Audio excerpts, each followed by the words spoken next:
pengurus Masjid Taman Bukit Indah Ampang. Sebelum fadilah Tuan Imam, tidak lupa pada sahabat saya Ustaz Izhar, penolong pengurus Baitul Mal daerah Gombak, pejabat agama Islam daerah Gombak, barisan pegawai ahli jawatan kuasa masjid, tuan-tuan guru, alim ulama, para asatidzah, orang soleh yang turut berada dalam masjid, semuanya tuan-tuan, puan-puan, saudara jemaah, saudara maghrib, tuan-tuan sekalian, alhamdulillah.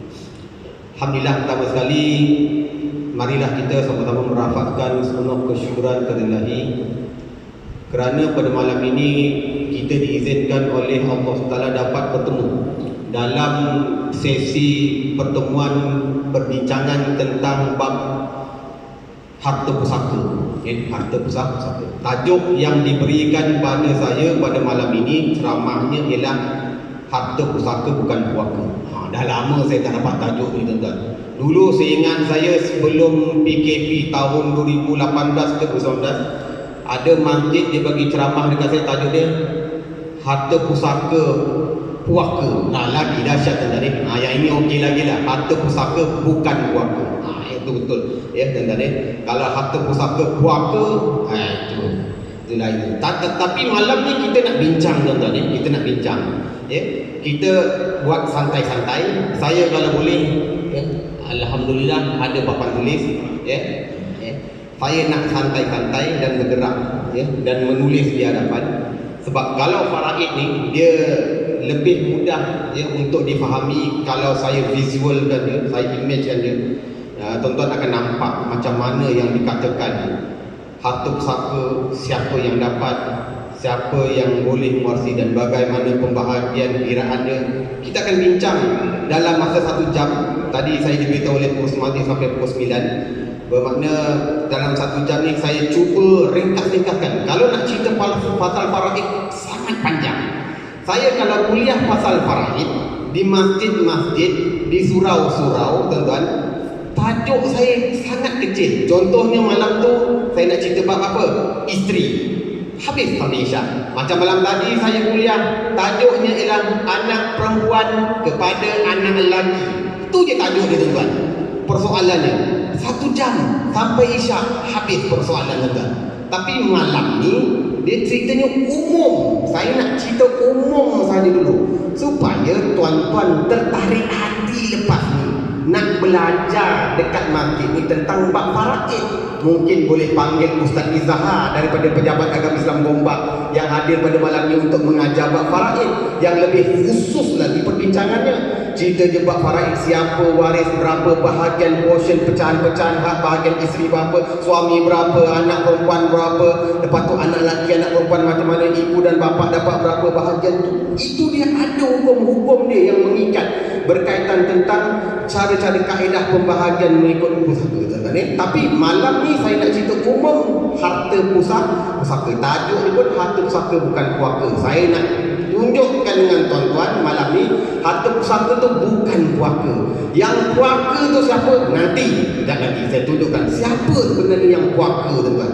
Ya, ya, orang kita ni dia kata harta pusaka ni berhantu dah, Ustaz. Saya jumpa macam tu, Ustaz, harta pusaka ni berhantu. Harta pusaka ni kalau kita tinggalkan banyak-banyak pun menyusahkan. Sebenarnya yang menyusahkan siapa? Malam ni kita akan bincang seberingkas sikit-sikit dan saya cuba untuk fahamkan tuan-tuan tentang konteks umum tentang bab harta pusaka ni. Mudah-mudahan tuan-tuan lebih tertarik nak belajar tentang bab faraid di masjid ni. Saya yakin dekat masjid ada kuliah faraid. Ada? Siapa yang ngajar? Ada. Ustaz Daud. Ustaz Ihsan Daud mengajar bab faraid. Dan dia lebih khusus di perbincangan dia kan kat situ kan. Dan kat situ ada kira-kira, tuan-tuan ya. Tuan-tuan, bila kita berbicara tentang bab harta pusaka, apa hakikat yang dikatakan sebagai harta pusaka ataupun harta peninggalan arwah, harta peninggalan si mati? Apa yang dikatakan harta pusaka, tuan-tuan? Kalau dalam saya punya slide, saya ada slide tapi slide saya dalam handphone, tuan-tuan ya. Kalau nak kongsi nanti lepas ni boleh dibagi dah, tuan-tuan ya.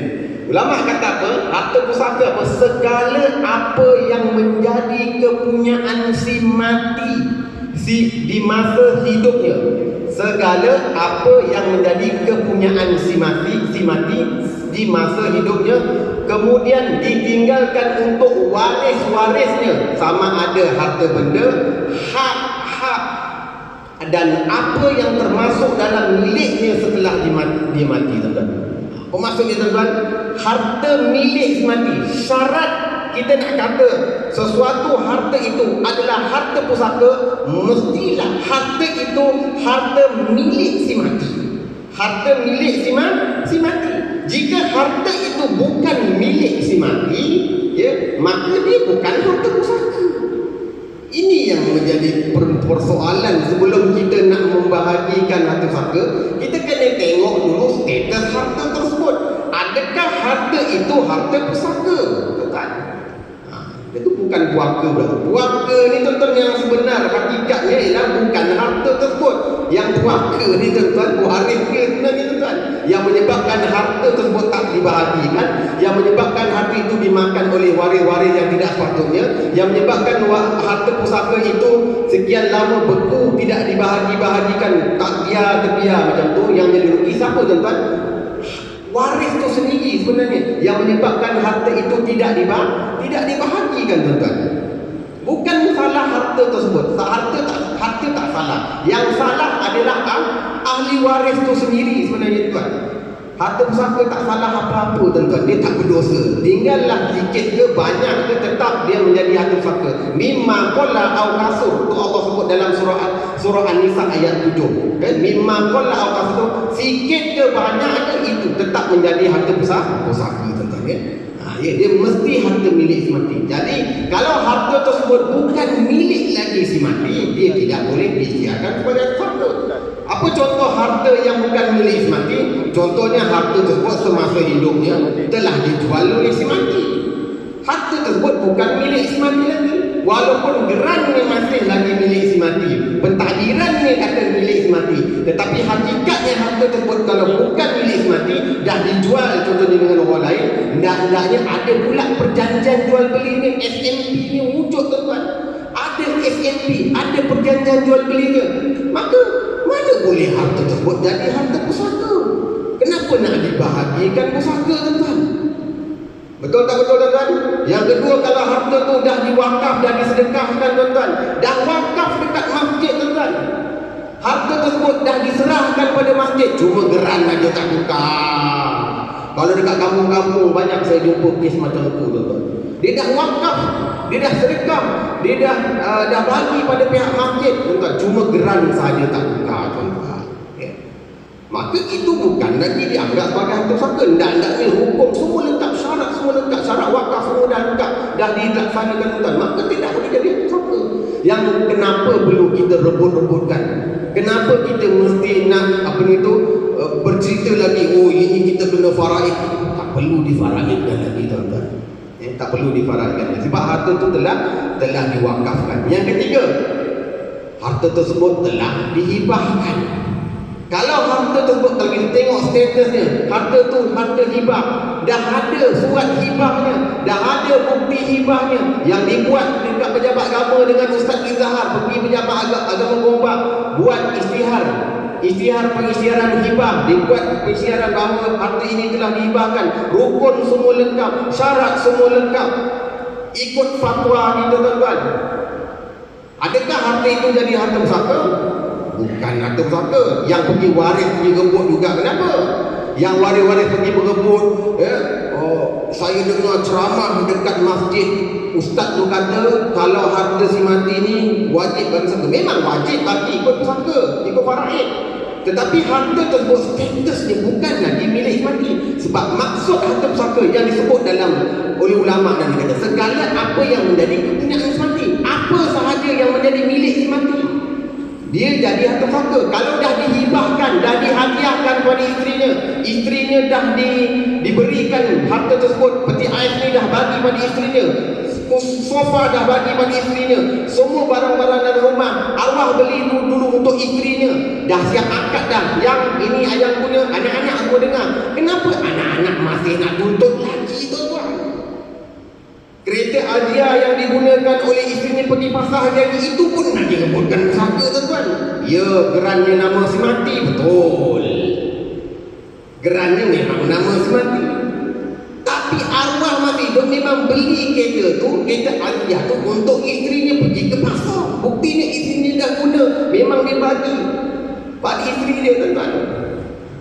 Hutang arwah dan cerita hutang lain, pemilikan lain. Hutang arwah saya kalau beli handphone bagi pada isteri saya, hutang dengan pihak kedai. Isteri saya hibah handphone, saya hibahkan pada isteri saya. Siapa punya handphone? Isteri saya punya.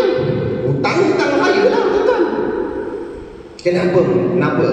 Sebab kita tak memahami konsep sebenar yang dikatakan sebagai harta pusaka. Itu yang menjadi gaduh di antara waris-waris. Kenapa jadi gaduh jadi waris-waris? Sebab dia tak memahami konsep faraid yang sebenarnya tuan. Konsep pusaka, belajar faraid kadang-kadang tak faham tuan. Itu pun masalah juga tuan ya. Baik tuan.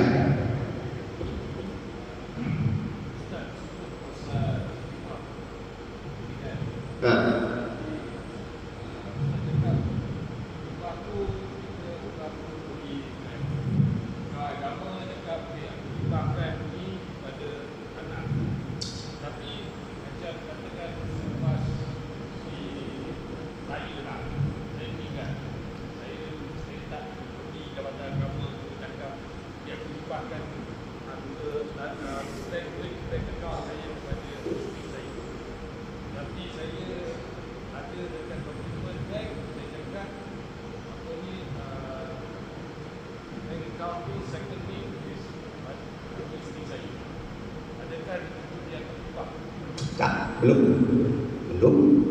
Hibah dia ada rukun dan syarat yang perlu dipenuhi. Dia ada rukun dan syarat yang perlu dipenuhi. Jika kita tidak memenuhi rukun dan syarat, maka harta itu masih lagi belum dianggap sebagai harta hibah. Itu sebab saya sarankan kalau tuan-tuan nak buat hibah, rujuk dekat agama dulu. Pergi jumpa Ustaz Izhar dekat agama. Sebab kita buat pengesyarian dokumen yang ada sedia sekarang ni semua online, sekarang online, dia semua menepati syarat dan rukun yang ada disebut dalam fiqh. Kalau kita main, ya tuan-tuan, saya faham kadang-kadang tuan-tuan dah belajar bab hibah, rukunnya, syaratnya dah belajar. Tetapi dikhawatiri sebenarnya takut syarat-syarat dan rukunnya itu tidak dipenuhi hakikatnya.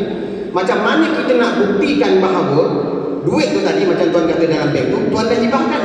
Rukun dan syaratnya, macam mana rukun dan syarat ni tuan dah buktikan bahawa rukun dan syarat telah dipenuhi, yang mengatakan buat duit dalam bank tu tuan dah hibahkan. Jadi syarat-syarat dia ada rukun dia. Yang itu kalau nak cerita syarah malam ni tak sempat. Tapi dia kena memenuhi rukun dan syarat hibah tersebut. Dokumen yang kalau dibuat di pejabat agama, di pejabat agama tu, dia dah memenuhi rukun dan syarat dalam tu. Kita dah buat dah. Rukun dan syarat lengkap kat situ. Kalau tuan-tuan nak tahu, hibah yang dibuat di pejabat agama, kalau berjumpa dengan Ustaz Izhar ni tuan, dia siap buatkan video tuan. Video akad pemberian mesti berlaku. Bukan main-main hibah tuan. Maknanya kalau berlaku pertikaian di satu hari nanti, contohnya duit rumah tersebut dah dihibahkan, geran tak tukar lagi ni, tapi rumah tu dah dihibahkan, bukti video tu yang paling kuat sekali. Sebab keterangan di mahkamah sekarang boleh terima video tu sebagai satu keterangan. Kita dah di MAIS kita buat tuan, ada video akad lagi, akad pemberian tu. Kalau waris-waris lain cabar, main cabar begitu. Kat mana nak cabar? Mahkamah syariah. Itu tuan-tuan proses dia. Itu cerita pentadbiran ni tuan-tuan. Kita walau apa-apa pun cerita buat hukum fiqh, kita cerita kitab, kita belajar kitab, kita belajar fiqh tuan. Mana pula kitab apa? Dia tinggal kat belakang ni. Tuan-tuan, kat belakang sana tuan-tuan. Saya sebab ada kalkulator, saya kan tolong dekat tu. Sebab ada kalkulator dalam buku. Tu. Nanti kan orang tanya faraid, nanti faraid, dia punya kalkulator tadi. Saya kalau mengajar faraid, saya mesti buat kalkulator. Kalau tak ada kalkulator memang tak sah tuan. Dia kan kira faraid kan, macam mana pula dengan kata. So, hibah mesti lengkap rukun dan syarat. syarat. Kalau tidak lengkap rukun dan syarat, maka hibah itu adalah hibah yang tidak sah dari sudut fiqh. Itu sebab kita suruh rujuk di agensi-agensi yang berkaitan jika nak buat hibah, tuan-tuan. Nak buat wasiat hibah, rujuk pada agensi-agensi yang berkaitan. Ya, kalau di Selangor ni tuan-tuan merujuk di pejabat agama lah, tuan. Jumpa panggil Ustaz Izzahar ni buat taklimat sikit macam mana nak buat isi secara online, live online kat sini. Ustaz Izzahar boleh tunjuk lah, tak masalah Ustaz Izzahar. Ya, online macam mana cari nak isi. Sekarang ni semua online, tuan-tuan. Tak payah pergi pejabat agama. Panggil Ustaz Izzahar datang sini bagi taklimat macam mana nak isi online tu. Lagi senang. Tuan-tuan ni tak payah pergi pejabat agama. Tuan-tuan pergi agama. Sekarang ni bukan zaman tuan-tuan nak pergi lepas PKP. Dulu sebelum PKP memang tuan-tuan kalau urusan tuan-tuan jadi maiz kena tuan-tuan kena pergi pejabat agama, tuan-tuan kena pergi maiz kat Shah Alam, nak tanya faraid kena pergi Shah Alam jauh-jauh. Sekarang ni tuan telefon aja kepada pegawai. Live dengan saya pun boleh, tak ada masalah. Ya. Panggil pegawai datang sini isi secara online, tak payah pergi ke pejabat agama, tuan-tuan ya. Ya. Link dia link siswa, nanti saya tunjukkan, tuan-tuan ya. Okey, saya nak kembali kepada tadi. Kalau harta pusaka tu mesti harta punya mati. Kalau dia dah hibah, yang nombor 3 seperti tadi, dah hibah, dah dihadiahkan, dah bagi pada isterinya, dah bagi pada anak-anaknya, maka tidak ada lagi hukum farad. Tak ada hukum faraid lagi. Bukan kita mengetepikan hukum faraid, bukan kita tak ikut hukum faraid. Hakikatnya harta tersebut bukan harta pusaka. Harta pusaka. Syarat faraid itu kan, rukun faraid ni ada 3. Pertama ialah apa dia? Orang yang memiliki harta tu mesti mati. Ya, mesti mati. Al-muwarris. Kalau disebut dalam kitab tu, maknanya orang yang memiliki harta dia meninggal dunia. Dia meninggal dunia. Yang kedua al-waris. Al-waris ni apa? Ahli waris dia ada. Yang ketiga al-mawrus. Harta yang ditinggalkan itu harta milik dia. Yang ni yang kita nak bincang nombor 3 ni, harta milik dia.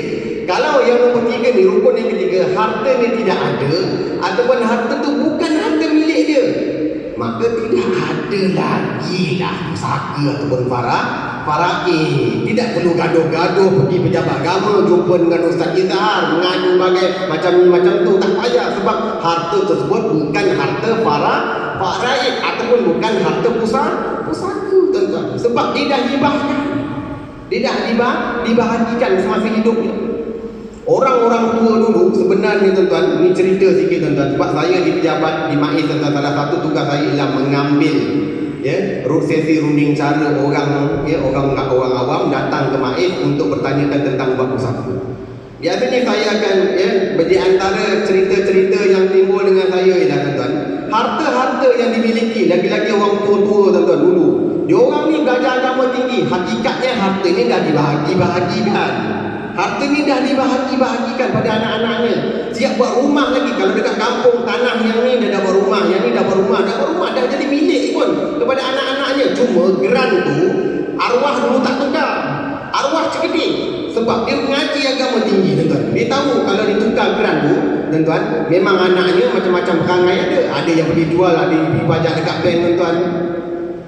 Jadi geran kadang-kadang tak tukar. Betul tak betul? Tuan-tuan ni. Tapi hakikatnya dia dah bahagi. Cuma orang dulu-dulu tahun 60, 50, 40-an dulu, orang jaga bahagi harta.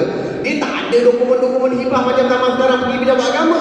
Pejabat agama pun masa tu tak wujud lagi. Yang ada nikah hati, nikah kahwin ni, tuan-tuan. Orang tuan-tuan ni umur 60, 70 dah dapat saya ni. Tahulah dulu zaman-zaman tu, betul? Pejabat agama dulu mana ada wasiat hibah ni, mana ada. Nak tanya faraid tak ada, tuan-tuan. Tapi hakikat orang tua tu dulu dia ngaji pondok, dia dengar ceramah, dia belajar kuliah, dia belajar kitab faraid, tuan-tuan. Dia tahu bagaimana nanti kalau dia meninggal dunia jadi sekian macam ni. Untuk tu dulu kebanyakan ini dah bahagikan siap-siap, tuan-tuan. Cuma kadang-kadang geran tak buka jadi fitnah. Memang saya akui pentadbiran, urusan pentadbiran ni dia sebenarnya ada masalahnya, tapi kadang-kadang boleh jadi fitnah.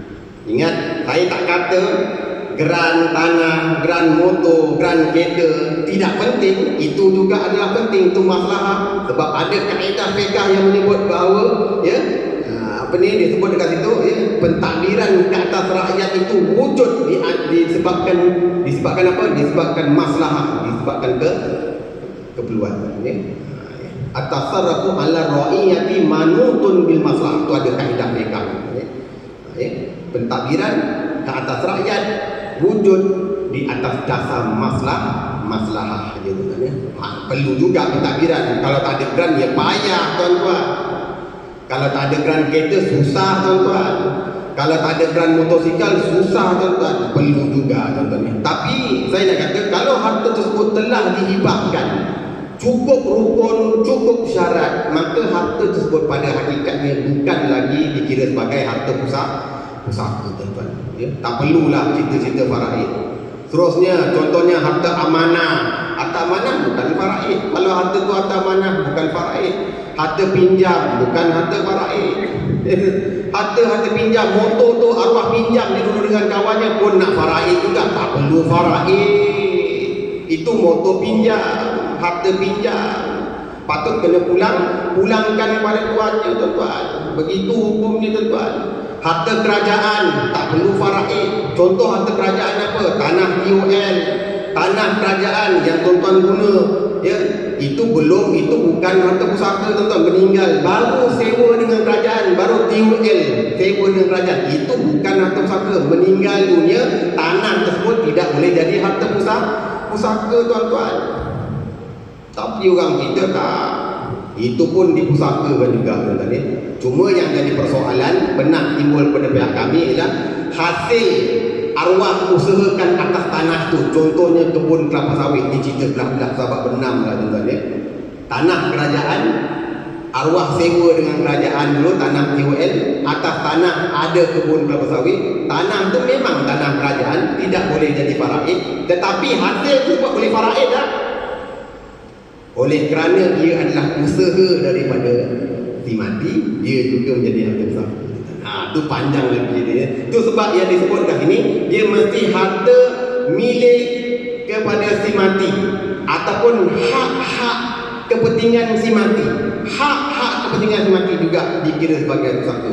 Duit sewa, harta yang timbul daripada harta faedah-faedah yang timbul daripada harta si mati juga dikira sebagai harta pusaka.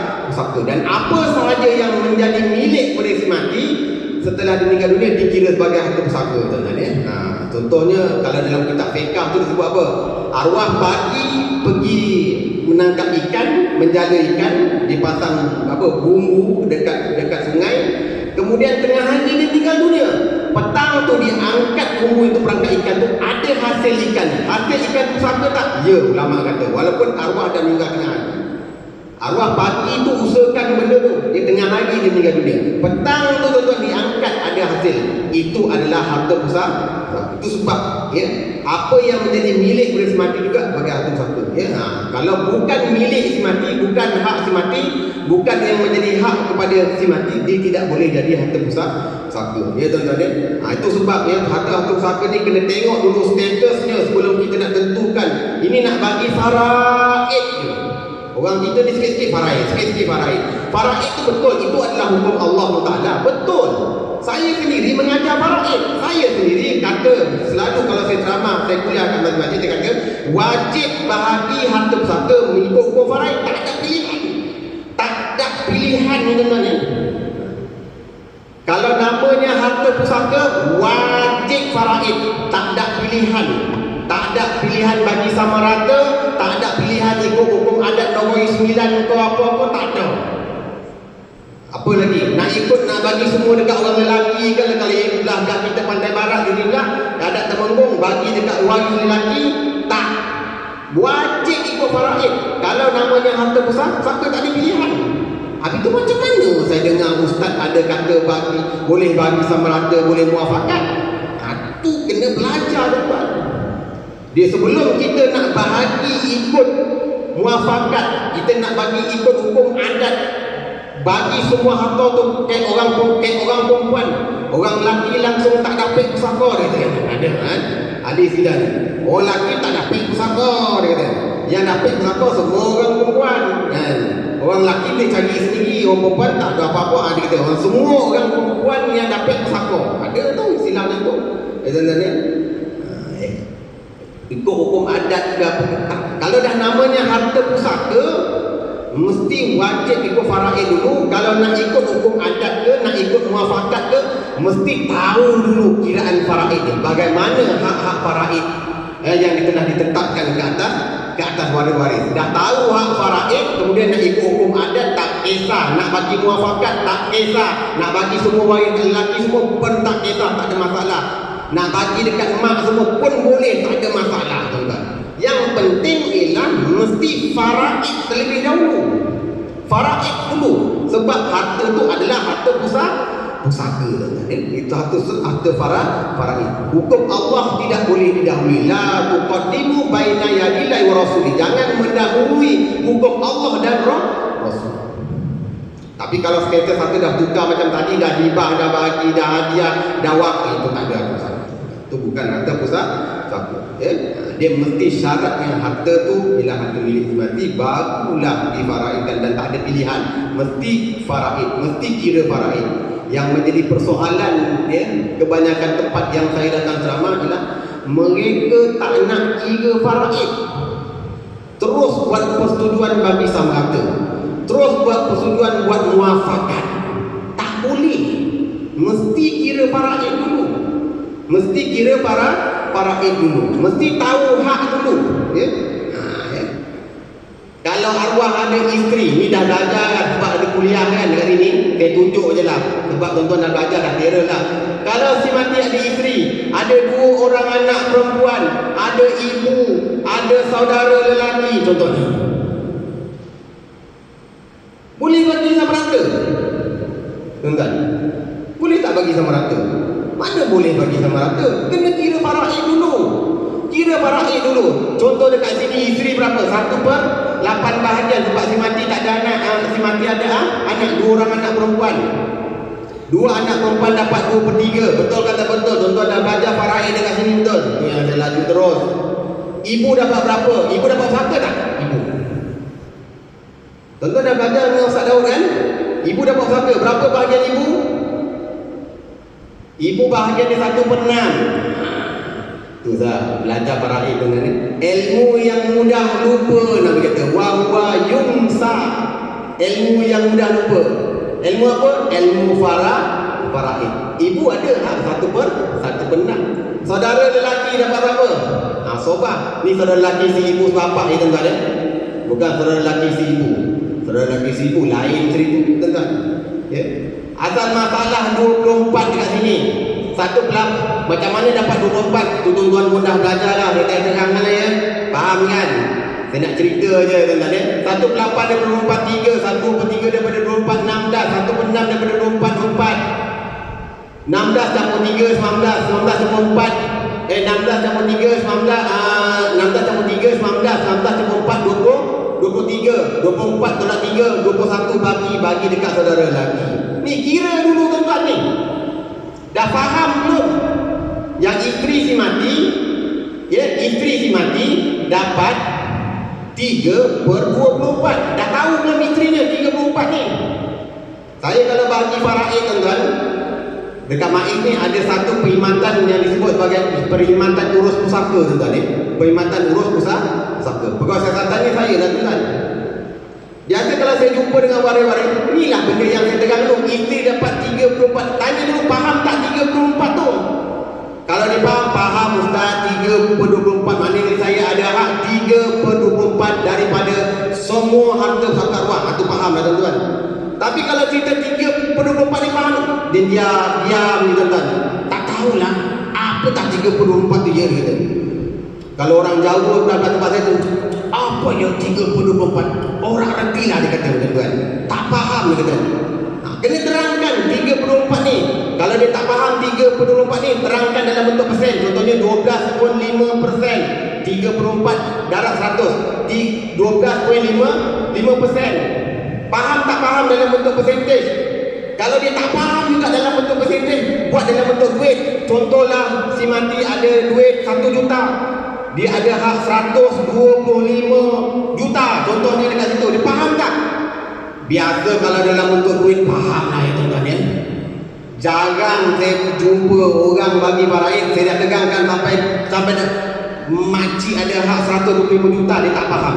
Dulu ada satu kes, saya tegangkan faraid, dia punya hak 1/6 bahagian sebab dia ibu. Makcik ada hak 1/6 bahagian, dia orang Jawa.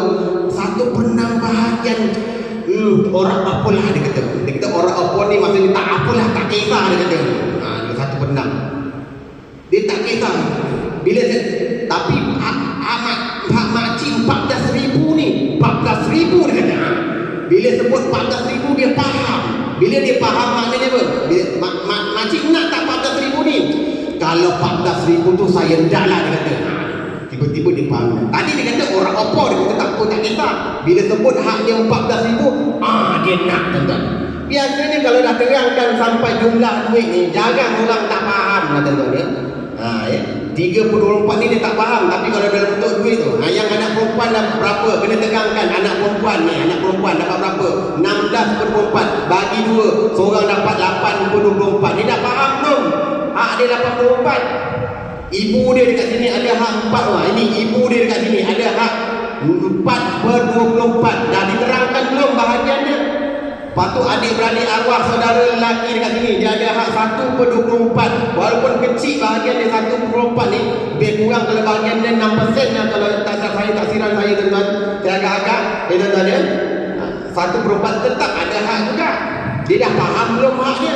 Kemudian kalau semua kata, isteri dia kata, tak apa, saya dah faham faraidnya dah, saya nak bagi juga sama rata. Terpulang. Lagi-lagi anak arwah, anak perempuan arwah, dia ada hak 8/24. Dia kata nak bagi sama rata. Setuju bagi sama rata. Sebab bahagian yang paling banyak dalam kes ni ialah anak perempuan, 8/24. Dia setuju nak bagi sama rata. Bagi, ni ada berapa jumlahnya? 1, 2, 3, 4, 5. Bagi 5, seorang dapat 1/5. Tak ada masalah.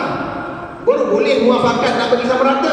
Tapi kalau tiba-tiba je, tersangka ni kita bagi je lah sama rata, tak payah faraid, menyusahkan faraid ni tuan-tuan. Kena jaga-jaga.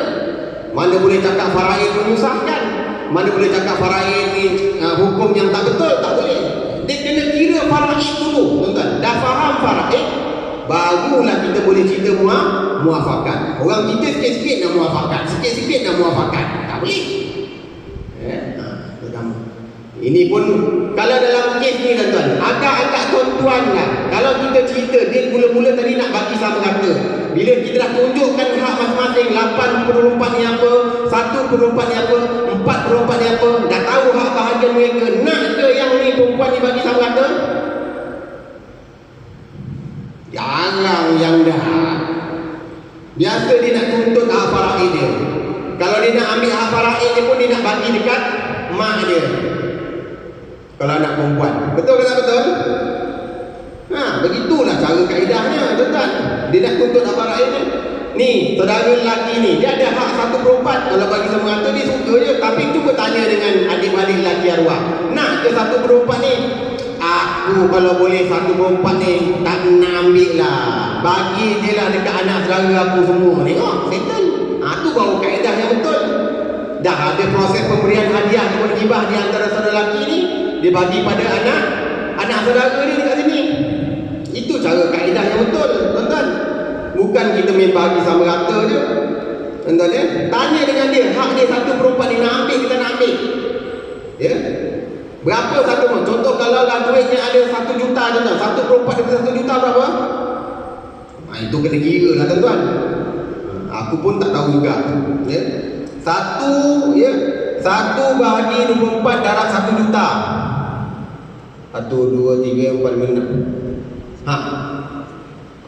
41,000. Bagi tahu dia ni hak dia 41,000 ni. RM 41,000.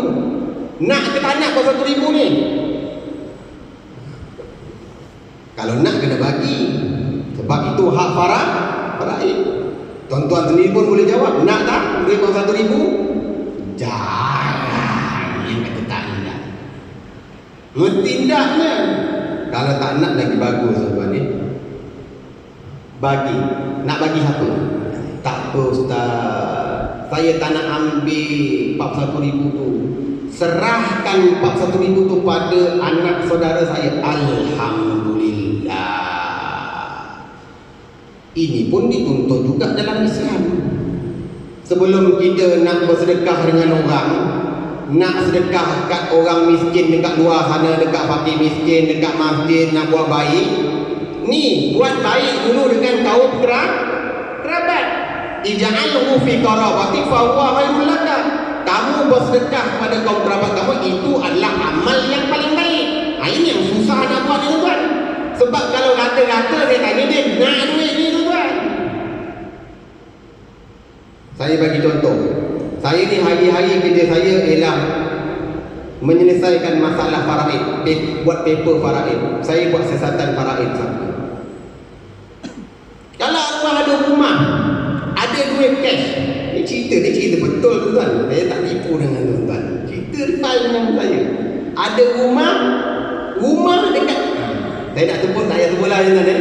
Tapi mahal tuan. Harga 1.5 juta. Ada duit cash 100,000 tuan. Macam adik-beradik ada ni tuan. Dalam kes adik-beradik ada 3 orang adik-beradik. Arwah ada 3 anak perempuan. Lepas tu ada 3 orang adik-beradik lelaki. Ingat, anak perempuan tidak boleh menghabiskan pusaka. Belajar kan? Tentang dah belajar kuliah dah. Tuan-tuan faham? Mana dalilnya? Dalilnya surah An-Nisa ayat kata dah belajar. Ayat 11. Fa in kunna nisa faqafnataini falahunna thulutsa ma tarak wa in kanat wahidatan falahan mithlu. Dalil ni tuan. Dalil anak perempuan. Anak perempuan tidak boleh menghabiskan pusaka. Saya ulang lagi sekali. Kena faham tu, siapa yang dalam ni ada anak perempuan, tak ada anak lelaki, hati-hati. Kenapa saya kata hati-hati? Sebab anak perempuan tuan-tuan tidak boleh menghabiskan pusaka tuan-tuan, tidak boleh mewarisi semua harta tuan-tuan. Dia ada hak adik-beradik kita dekat situ. Tu sebab kita disuruh belajar faraid. Kalau tak buat hibah, tak ada lah faraid. Satu awal-awal yang saya cakap tadi tu. Tu sebab saya cerita pasal hantu satu mula-mula tadi tu. Kalau dah hibah, tak ada faraid dah. Tapi kalau tak hibah, tak sempat buat hibah, kan kita sibuk. Tak sempat jumpa Ustaz Izhar kat Jabat Agama nak buat hibah. Tak sempat, semua tak sempat. Anak perempuan boleh tu boleh, tapi nanti jangan salahkan hukum Allah. Yang kebanyakan saya jumpa masa proses untuk buat pembahagian, selesaikan masalah faraid, dia orang ni suka salahkan hukum Allah. Ustaz, kenapalah Allah takdirkan macam ni? Disalahkan hukum Allah. Kalau dah berlaku pusaka, berlaku faraid, itu hukum yang telah ditetapkan oleh Allah, faridatan minallah, tak boleh ubah. Itu takdir, itu qada ni tuan. Mana boleh mempersoalkan Allah. La yus'alu amma yaf'al, kan ada tu. Allah kata, mana boleh mempersoalkan Allah? Dah itu berlaku takdirnya. Patutnya dulu bila kita dah tahu hukum anak perempuan tak boleh menghabis harta, kita buatlah hibah, tapi kita tak buat.